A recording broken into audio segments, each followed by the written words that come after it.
Abra sua Bíblia comigo. Nós vamos ler 2 textos. Prometo que vou ser breve. Evangelho de João. Como diz a música, tem que baixar um pouquinho, por favor.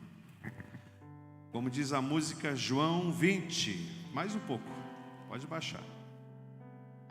João 20. Abre minha Bíblia. Não vou cantar, não se preocupe. João capítulo 20. Mas é sobre isso que diz a música. Verso 13 até o verso 35. Amém?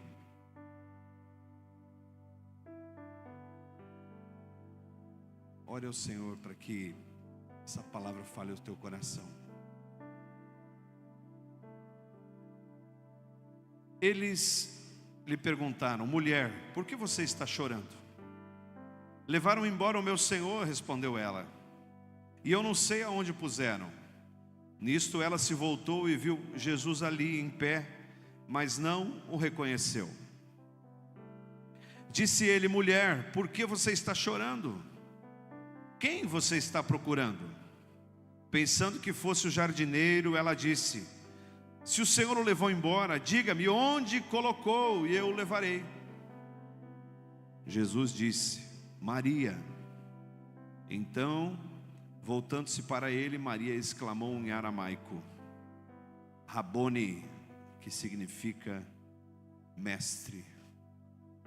Verso de número 19. Ao cair da tarde daquele primeiro dia da semana, estando os discípulos reunidos com as portas trancadas, por medo dos judeus, Jesus entrou, pôs-se no meio deles e disse: paz seja com vocês. Tendo dito isso, mostrou-lhe as mãos e o lado, e os discípulos alegraram-se quando viram o Senhor. Novamente Jesus disse: paz seja com vocês. Assim como o Pai me enviou, eu os envio. E com isso soprou sobre eles e disse: recebam o Espírito Santo. Recebam o Espírito Santo. Um outro texto no Evangelho de Lucas, capítulo 24.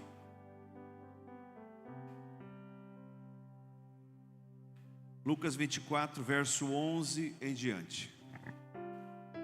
Lucas 24, 11.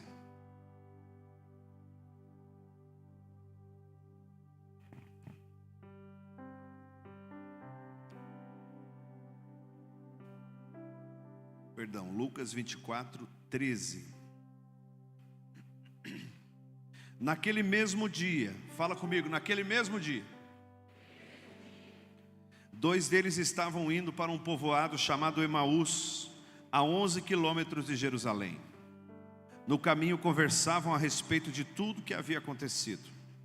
Enquanto conversavam e discutiam, o próprio Jesus se aproximou e começou a caminhar com eles. Mas os olhos deles foram impedidos de reconhecê-lo. Ele então lhes perguntou: sobre o que vocês estão discutindo enquanto caminham? Eles pararam com rostos entristecidos. E um deles, chamado Cleopas, perguntou-lhe: você é o único visitante em Jerusalém que não sabe das coisas que ali aconteceram? Que coisas? Perguntou ele. O que aconteceu com Jesus de Nazaré? Ele era um profeta, poderoso em palavras e em obras diante de Deus e de todo o povo. Os chefes dos sacerdotes e as nossas autoridades o entregaram para ser condenado à morte e o crucificaram. E nós esperávamos que era ele que iria fazer a redenção de Israel. E hoje é o 3º dia desde que tudo aconteceu. E hoje é o 3º dia desde que tudo aconteceu. 22. Algumas das mulheres entre nós nos deram um susto hoje. Foram de manhã bem cedo ao sepulcro e não acharam o corpo dele. voltaram e contaram ter tido uma visão de anjos que disseram que ele está vivo. Alguns dos nossos companheiros foram ao sepulcro e encontraram tudo exatamente como as mulheres tinham dito, mas não o viram. E então Jesus disse: como vocês custam a entender e como demoram a crer em tudo o que os profetas falaram. Só até aí tá bom. Irmãos, eu gostaria de meditar com você sobre um tema. Vocês estão me ouvindo bem? Bastante barulho da chuva, mas essa chuva vai vir para abençoar em nome de Jesus. Amém? Eu gostaria de meditar com você num tema chamado esperança. Fala comigo, esperança. E a esperança, ela é tão importante na minha vida e na sua vida, que nós precisamos entender que existem coisas muito ruins que acontecem conosco quando a esperança vai embora. Quando a esperança vai embora, nós passamos a viver uma circunstância muito ruim na vida. E eu quero aqui rapidamente poder meditar com você sobre algumas circunstâncias destes dois textos. O primeiro texto do Evangelho de João diz que no primeiro dia da semana, ou seja, num domingo, algumas mulheres foram até o sepulcro onde haviam colocado Jesus, onde haviam sepultado Jesus, e não encontraram mais Jesus morto. Mas o que aquela mulher, o que Maria Madalena encontrou, foi um Jesus vivo, ressuscitado. Neste mesmo dia, a Bíblia diz que estavam todos com as portas trancadas. Você consegue imaginar isso? Todos com as portas trancadas. E de repente Jesus, ele se põe no meio deles. E ele diz: a paz esteja convosco. Você gostaria de estar ali naquele lugar, naquele dia? Levanta a mão se você gostaria. Eu gostaria. Vou levantar o pé também. Eu gostaria. Quem não gostaria? Eu quero dizer para você que esse dia foi o dia mais importante da história da humanidade. O dia mais importante da história da humanidade não foi o dia em que inventaram a roda, em que se descobriu a roda. Não foi um dia em que o homem conseguiu fazer o fogo. Não foi o dia em que o homem foi à lua. O dia mais importante da humanidade não foi o dia em que a ciência diz que foi. O dia mais importante não foi o Big Bang, que muitos evolucionistas afirmam que foi a criação de tudo. O dia mais importante para mim e para você, para toda a humanidade, foi o dia em que Jesus ressuscitou. Por quê, pastor? Porque ele venceu a morte. E graças a ele, nós, mesmo morrendo, viveremos. Então o dia mais importante para a humanidade foi um dia em que a morte, ela perdeu a sua força. As chaves da morte foram roubadas, o inferno foi saqueado por Jesus. Aleluia! Esse foi o dia mais importante. E veja, nós estamos falando de algo tão grande, tão grande, tão grande, que nós estamos falando da eternidade, da salvação. E isso tudo, irmãos, aconteceu. Isso tudo aconteceu mais ou menos há 2000 anos atrás, em Jerusalém, em Israel, uma nação destruída, uma nação que vivia por poder do Império Romano. Aconteceu envolvendo homens e mulheres comuns. Fala comigo, homens e mulheres comuns, como eu e você. Não se sabe quantos de fato estavam ali naquele momento, mas acontece que naquele primeiro dia da semana, Jesus pela primeira vez se põe no meio deles, que estavam com medo, com as portas trancadas. Pela primeira vez Jesus se põe no meio deles e diz: paz esteja convosco. Quem não gostaria de estar lá?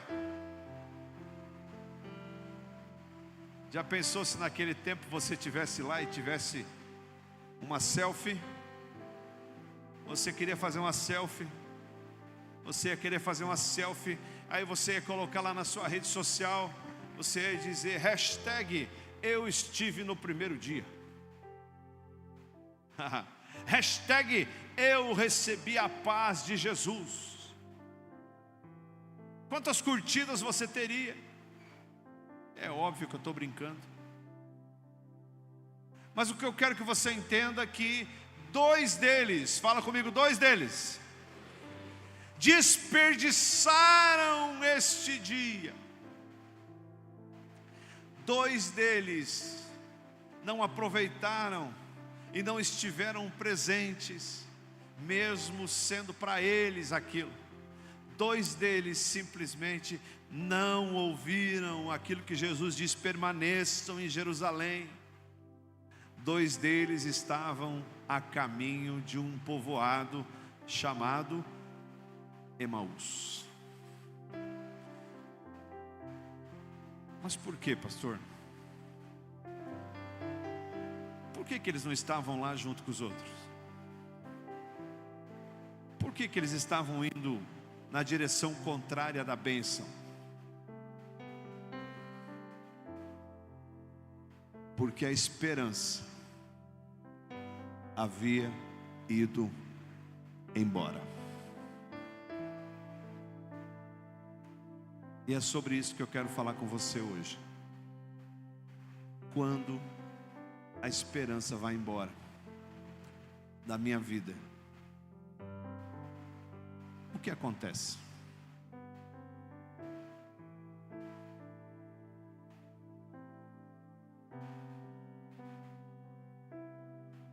A esperança,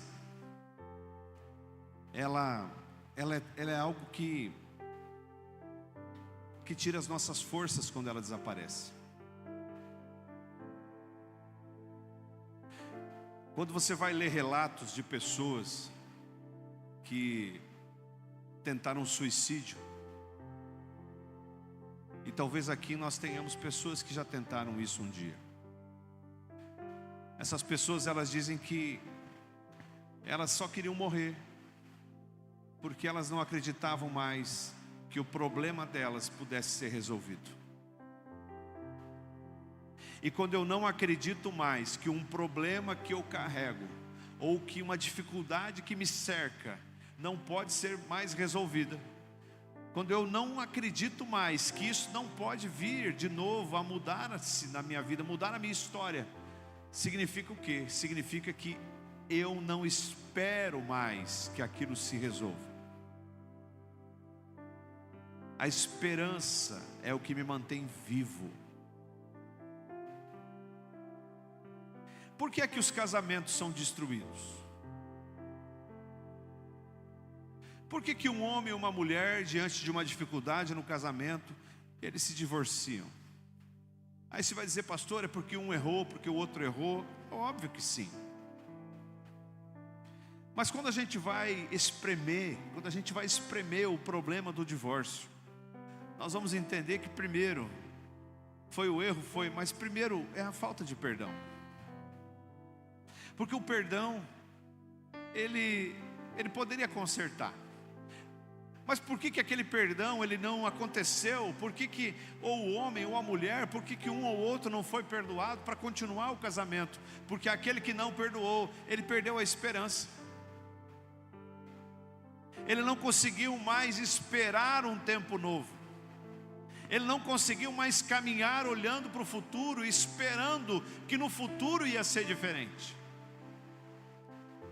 A esperança é aquilo que eu espero com confiança.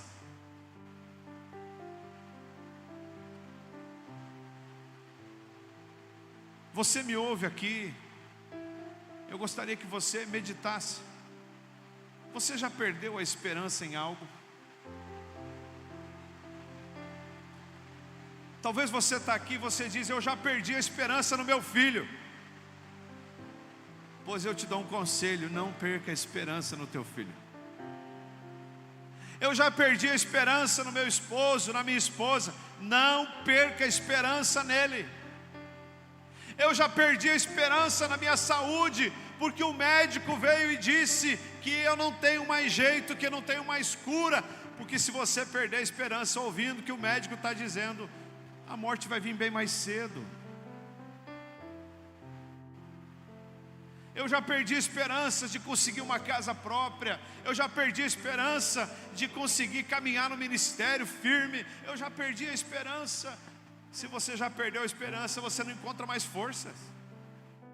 Sabe o que acontece com aquele que perde a esperança? Ele sai de Jerusalém e ele vai para Emaús. Ele sai do lugar que ele nunca deveria ter saído, e ele vai embora para um outro lugar.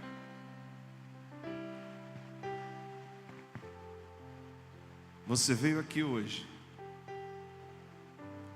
para ouvir do Senhor que você não deve perder a esperança. Não. Sabe, irmãos, que quando eu estava lendo, eu cheguei aqui, nós chegamos aqui, era um pouco antes das 5 horas da tarde. E aí eu tenho esse hábito lá em Missal, nós ainda moramos em Missal e pretendemos, assim que Deus permitir, vir morar em Santa Helena. Talvez ainda este ano, talvez no ano que vem, quando as coisas se alinharem. Mas lá em Missal, quando a igreja era lá em Missal, eu tinha o hábito de, toda tarde, eu ia para a igreja e eu encostava nas cadeiras, eu orava por cada um dos lugares. E muitas vezes, nas tardes de domingo que eu ia para a igreja, Deus mudava a palavra que eu ia ministrar, que já estava pronta. Então a gente chegou aqui às 5 horas e eu fui naquela salinha de reuniões aqui do lado, fiquei sozinho. E eu fui ler esse texto de novo. Irmãos, eu já prego há 20 anos. Então eu já preguei tantas vezes sobre Lucas 24, o caminho de Emaús. E talvez eu, na minha ignorância, pudesse dizer assim: mas por que eu vou ler de novo esse texto? Eu já conheço esse texto. Você sabe que eu estava lendo, e aí quando eu li a palavra dois deles, a expressão dois deles, fala comigo, dois deles. Olha só que interessante. Dois deles perderam a esperança. Mas não foram todos que perderam a esperança. Dois perderam, mas não foram todos. Você deve talvez lembrar de circunstância da tua vida em que alguém que você gostaria que não tivesse perdido a esperança, perdeu a esperança. Mas teve gente que não perdeu. Então não caminhe com aqueles que perdem a esperança, que perderam a esperança. Ajude essas pessoas. Caminhe com aqueles que esperam, com aqueles que são confiantes, com aqueles que acreditam. Não caminhe com aqueles que estão indo num rumo contrário, porque daqui a pouco, irmão, acontece que nem alguém que sai do Paraná, sai de Santa Helena e vai morar lá no interior do Pernambuco. Ou não precisa nem ir muito longe, vai morar aqui em Florianópolis, na região de Itajaí. Você mora 1 ano lá, você está com um sotaque diferente. Sim ou não? Você mora 1 ano num lugar em que as pessoas falam diferente, daqui a pouco você está falando como elas. Isso também acontece quando a gente caminha com pessoas, senta nas mesas de pessoas que perderam a esperança estão indo num rumo contrário. Toma cuidado com isso. Jesus quer levantar você para trazer eles de volta, não para que você acompanhe eles no rumo errado. Essa é a verdade. Jesus nos chama a influenciarmos positivamente aqueles que perderam a esperança. Você sabe que muita gente que nos assiste, principalmente, não vem na igreja, mas nos assiste e até gostaria de estar aqui, mas não está, porque um dia foi ferido pela igreja, um dia foi humilhado pela igreja. Espera aí, pastor, ferido pela igreja? É. Muita gente não quer vir aqui participar, estar conosco, não apenas no Ministério Cefas, não quer mais saber de igreja, porque perdeu a esperança com o pastor, perdeu a esperança com a igreja, perdeu a esperança, não quer mais. Ele vai dizer: não, para mim chega. Enquanto que a gente entende e sabe que as coisas não são assim. Se você foi ferido e Deus renovou a sua fé e você está aqui hoje, glória a Deus pela tua vida. Mas quando você encontrar alguém que já perdeu a esperança de caminhar com o Senhor, de ter um lugar para congregar, ajude essa pessoa a voltar. 2 deles estavam indo num caminho contrário, mas muitos ficaram em Jerusalém. Eu profetizo isso na sua vida. Não sei se você tem sido influenciado por aqueles que querem ir para um caminho contrário, mas você precisa influenciar as pessoas a permanecerem no caminho, em nome de Jesus. E eu quero rapidamente, indo para o final, tentar meditar com você sobre alguns motivos. Por quê? Por que que 2 deles não ficaram, mas foram embora? Por que que 2 deles não permaneceram em Jerusalém? Por quê? Primeiro, o verso 14, Lucas 24, 14, por favor, Bárbara. Lucas 24, 14. O que diz a palavra? O texto diz: no caminho conversavam a respeito de tudo o que havia acontecido. Sabe o que eles estavam falando? Eles estavam falando assim: Mari, você viu como mataram ele? Você viu que pregaram ele numa cruz? Você viu que ele levou? Eu vou pedir aos irmãos, se possível, vamos deixar para ir no banheiro depois. Eu não quero ser chato, mas vamos sentar, tem lugar para todo mundo. Vamos ficar sentadinho. Vou voltar aqui. Eles vinham conversando o quê? Eles vinham conversando dizendo: você viu que mataram todos eles? Você viu que mataram ele? Você viu que ele levou 40 chibatadas? Você viu quanto que ele sangrou? Você viu que colocaram uma cruz de espinho na cabeça dele? Você viu que colocaram uma cruz de espinho? Você viu que tiraram o sarro dele e escreveram lá: esse aqui é o rei dos judeus? Você viu que ele não abriu a boca? É sobre isso que eles conversavam. E porque eles conversavam sobre isso, é que eles perderam a esperança. A gente perde a esperança quando nós só lembramos das imagens ruins do passado. Se você é uma pessoa que fica remoendo as coisas ruins do passado, você é um sério candidato a perder a esperança. É aquela velha piadinha do português. Um dia, um português, não tem nenhum português aqui. Um dia o português escorregou numa casca de banana e ele caiu. E aí o português, toda vez que vê uma casca de banana, ele fala: ai, ai, mais um tombo. É podre essa, né? É podre. Então, irmão, para de remoer a coisa ruim do passado. Para de ficar lembrando daquele dia de angústia. Se você já perdoou alguém, você já perdoou teu marido, você já perdoou tua esposa, para de ficar jogando na cara dele: ó, eu lembro do que você fez.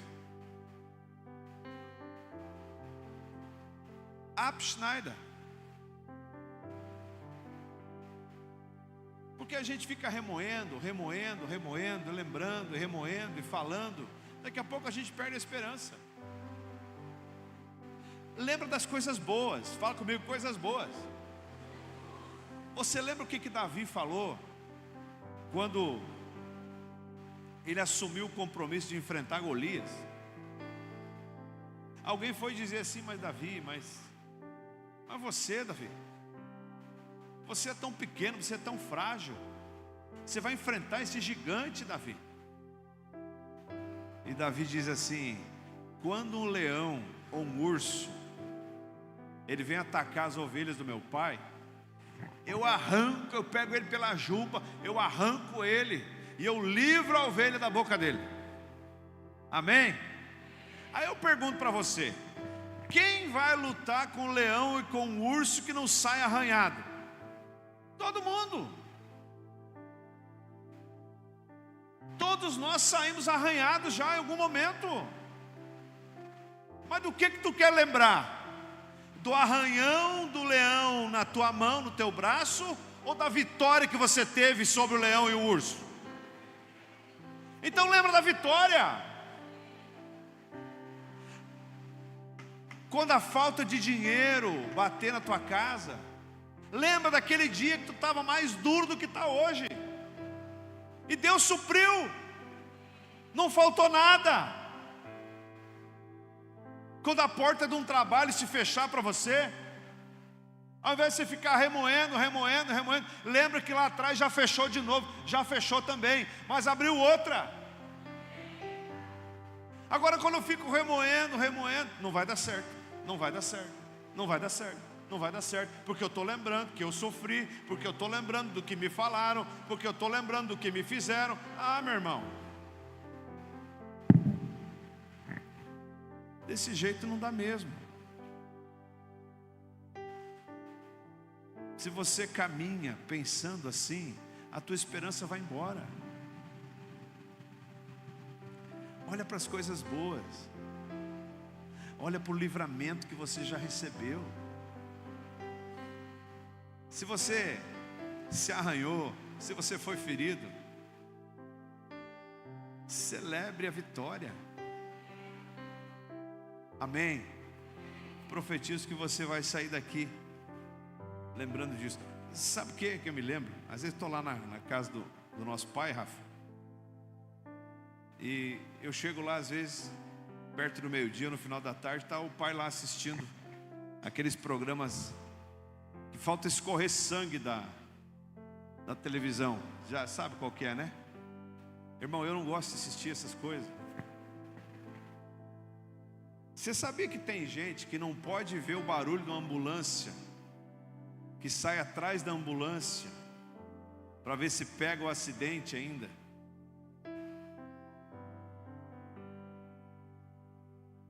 Os programas de televisão que mais dão ibope não são os programas que falam de coisa boa, são os programas que falam de tragédia. tragédia. Quer ver? Há uma semana atrás, uns 7, 8 dias atrás, aqui pertinho da gente, Rio Bonito do Iguaçu, passou o tornado. E nossa solidariedade àquele povo, né? Se a gente vê, né, a destruição que causou ali, e me parece que foram 4 ou 5 mortes, é isso? 6 mortes, né? É óbvio que nós não queríamos que ninguém tivesse morrido, mas diante da destruição, irmãos, foi livramento. Você concorda comigo? Foi livramento. Veja, naquela sexta-feira, um município foi atingido por um tornado, mas 398 municípios não foram atingidos, estão em pé, inclusive Santa Helena. Mas a gente foca em quê? A gente foca no problema. Às vezes meu irmão me pediu um conselho: pastor, eu queria comprar esse carro. É claro que tem carro que é um... Não vou falar sobre o Peugeot. Não vou. Tem carro que é problemático mesmo. Só que às vezes você fica olhando tanto porque te falaram daquele carro, e era o teu sonho ter aquele carro. Você sempre quis comprar aquele carro. E aí se você vai olhar para o problema daquele carro, você fala: não vou comprar porque ficaram falando mal desse carro. Compra o carro, anda com ele. Se ele der problema, arruma. Mas vive a tua vida com alegria. Para de achar que é só na aposentadoria que tu vai poder viajar. Vai viajar com a tua família. Vai lá na hamburgueria, para de pedir um X-salada, pede um X-tudo. Como é o nome do maiorzão lá? O Max, pede um Max. Nós temos que aprender a olhar para as coisas boas do mundo. Para quem está do lado da esposa aí, dá uma olhadinha para tua esposa, marido. Olha para tua esposa. Olha a beleza dela, a formosura dela. Se você é casado, olha para ela agora e fala assim: eu vou dormir contigo hoje. Aleluia. Uma função do pastor também é preparar o clima. A gente tem que aumentar os membros. Aleluia. Amém. Viva a tua vida com alegria. Jeremias escreve no livro de Lamentações, no capítulo 3. Ele começa a falar sobre os problemas. Mas no verso 21, ele começa a mudar de assunto. E ele diz assim: mas eu quero trazer à memória aquilo que pode me dar esperança. Amém. Traga à sua memória não aquilo que tira a tua esperança, mas aquilo que renova a tua esperança. É assim que a gente tem que caminhar. Aleluia. Irmãos, aqueles dois, eles estavam no caminho de Emaús. Por quê? Porque eles estavam decepcionados. E eu não tenho muito tempo, mas eu queria falar tanto sobre essa palavra. A palavra decepção, você sabe o que ela significa? Preste atenção aqui. Você vai ao mercado e você gosta de melancia, como eu.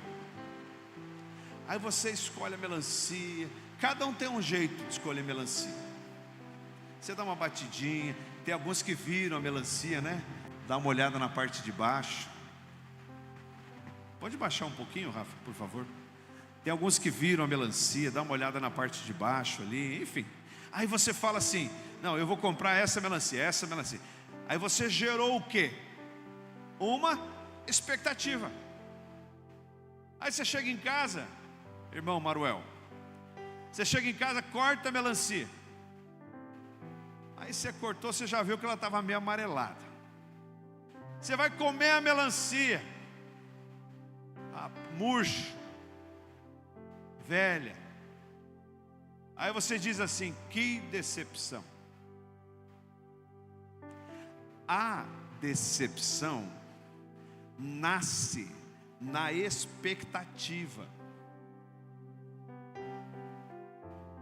Isso significa, se eu gerar uma expectativa errada ou exagerada de algo, eu tenho uma probabilidade muito maior de me decepcionar. Pegou isso no teu espírito? Aqueles dois estavam perdendo a esperança. Por quê? Porque eles estavam decepcionados. E sabe por quê? Com quem eles estavam decepcionados? Com quem? Com quem? É com Jesus, irmão. Eles estavam decepcionados com Jesus. Sabe por quê? Sabe por quê? Porque eles geraram uma expectativa errada de Jesus. Sabe o que eles esperavam de Jesus? Eles esperavam, expectativa, que ele fosse forte. E Jesus era galileu. Ele mesmo diz: as aves têm seus ninhos, as raposas seus covis, mas o Filho do Homem não tem onde reclinar a cabeça. Eles esperavam que o Messias viesse para trazer guerra, viesse para expulsar o Império Romano. O que Jesus mandou Pedro fazer com a espada? Guarda a tua espada na bainha. Sabe o que eles esperavam? Eles esperavam, e dois deles diziam, lá atrás no Evangelho de João, diz assim que eles esperavam que Jesus ia mandar fogo do céu para consumir os ímpios. E Jesus não autorizou eles a mandar fogo do céu, nada. Sabe o que eles esperavam? Eles esperavam que Jesus ia dizer: olha, é o seguinte, se alguém te confrontar, se alguém te bater, tu quebra a cara dele. Jesus não falou isso. Jesus disse: se alguém te ferir uma face, oferece a outra. Você percebe que a expectativa deles vai gerando o quê? Decepção. E quando eu gero decepção, quando a decepção toma conta do meu coração, o que eu vou perder? A esperança. Por isso, nós não vendemos água milagrosa na igreja. Aqui não tem campanha da água milagrosa. Aqui você não vai encontrar nenhum objeto que tu vai levar para casa e vai mudar a tua vida. A gente não pede para vocês botarem um copo com água em cima da televisão. Nós não vamos prometer para você: venha nesta semana que nós vamos ter milagres. Irmão, milagre tem todo dia, não é num culto. Nós não vamos prometer para você: venha para o Ministério Cefas, seja dizimista e você nunca mais vai ter problema financeiro. Tem gente que é dizimista fiel e anda duro a vida inteira, porque não tem nada a ver com o que Jesus prometeu. Quando eu começo a gerar expectativa diferente daquilo que de fato Jesus me promete, eu me frustro, eu me decepciono. E se eu me decepciono, daqui a pouco eu estou caminhando sem esperança. Você entende isso? Jesus diz no Evangelho de Lucas, no capítulo 19, Marcelo leu aqui. Lá naquele dia, Marcelo, lá na casa de Zaqueu, Jesus fala de algumas coisas, mas ele fala uma frase: o Filho do Homem veio para buscar e salvar o perdido. Nesta promessa eu tenho que botar a minha expectativa. Você entende isso? João capítulo 10. João capítulo 10, Jesus vai falar sobre o falso pastor. Ele vai falar sobre o inimigo. Ele vai falar sobre o ladrão.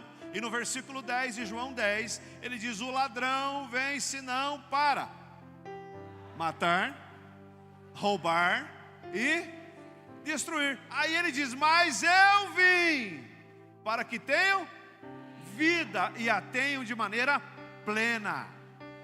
Aí você pode botar a tua expectativa. Pastor, mas Jesus falou que eu vou ter uma vida plena, abundante, e eu só estou comendo arroz e ovo, Ângela.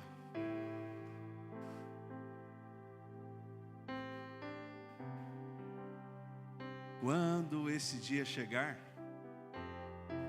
não haverá choro, não haverá lágrima, não haverá tristeza. Esta é a vida plena, completa. Não coloque sobre Jesus uma expectativa sobre algo que Ele não prometeu fazer. Coloque sobre Jesus a tua fé, a tua esperança.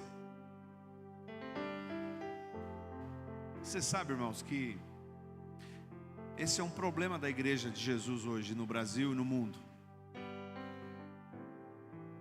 Eu sempre brinco que enquanto tiverem igrejas que fazem parte das organizações Tabajara, as pessoas vão falar mal da igreja, vão falar mal de Jesus. Para quem é mais antigo aí vai lembrar, tinha um programa na TV que chamava Organizações Tabajara.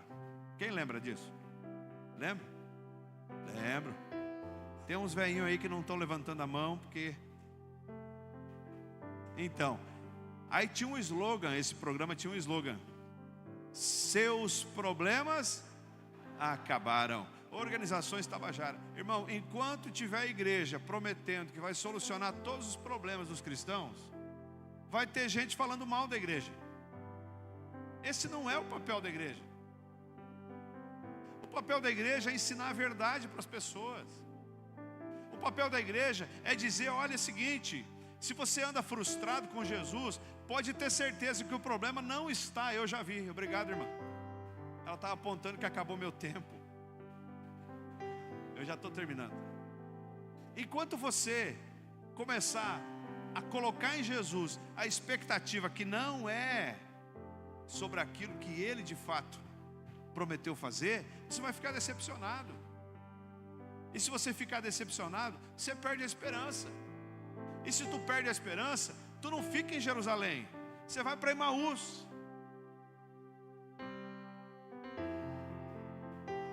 Você entende a palavra de hoje? Antes de você levantar, eu profetizo na tua vida que hoje é um dia de recomeço. Hoje é um dia de entender o que de fato Ele prometeu fazer na tua vida. Se você tem andado triste, angustiado, preocupado, calma, isso vai passar. Volte para o centro da vontade dEle, volte para a presença dEle, e Ele vai consertar tudo isso. Amém? Fique de pé, quero orar com você, em nome de Jesus. Coloque a mão sobre o teu coração.